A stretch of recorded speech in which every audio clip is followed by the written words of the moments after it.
जय Jagannath welcome to my channel. आज आम शिखा आम आधार कार्ड केमी डाउनलोड करा ऑनलाइन रे।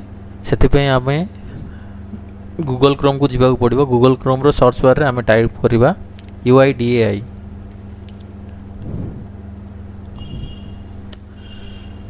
प्रथम लिंक आसीज UIDAI.gov.in। एथे क्लिक करवा, लैंग्वेज सिलेक्ट करवा, देन तल को स्क्रोल कला परे आमको गेट आधार रो भितर आमको एठार ऑप्शन मिल जिवो डाउनलोड आधार। एठार देखि परिबे डाउनलोड आधार ऑप्शन आसी, एठार क्लिक करंतु।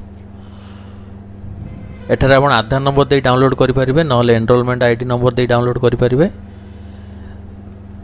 आम आधार नंबर दे डाउनलोड करछंती। आधार नंबर को आपण टाइप करंतु जहार आपण डाउनलोड करबा को चाहछंती। कैप्चर फिल करंतु।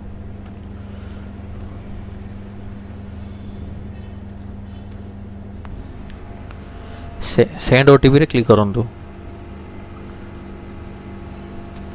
एट गोटे ऑप्शन आछि do you want a masked Aadhaar.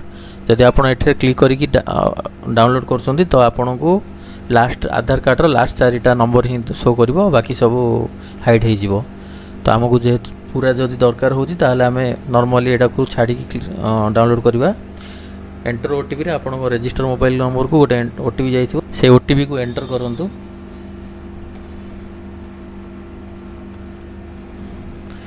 Verify and download रे क्लिक करंतु।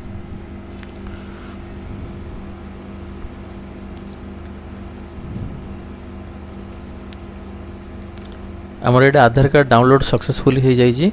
एठार आप चाहिए रेटिंग दे पारे, आम गुड रे दे देकी क्लोज करदवा। आपनर आधार कार्ड जो डाउनलोड होइछि सेटा गोटे पासवर्ड प्रोटेक्टेड फाइल। तो तार पासवर्ड होछि समस्त पासवर्ड गोटे फॉर्मेट रे आधार कार्ड रे अछि। आपनकर फास्ट लेटर रो 4टा अक्षर कैपिटल लेटर रे आउ आपनकर year of birth. For example Anish Y Kumar name, जदि अनिश वाई कुमार आउ जदि तांकर ईयर ऑफ बर्थ हो 1989 ताहले तांकर पासवर्ड टी होबो ANIS प्रथम 4टा लेटर आउ ईयर ऑफ बर्थ 1989। एति एंटर करिके आपण डाउनलोड फाइल को ओपन करि परिबे। पासवर्ड एमती देबा को पड़िबो। पासवर्ड देला पर सबमिट रे क्लिक कले आपनकर आधार कार्ड खोली जिवो। एई परि भाबरे आपण आधार कार्ड डाउनलोड करि परिबे। Thank you. जय जगन्नाथ।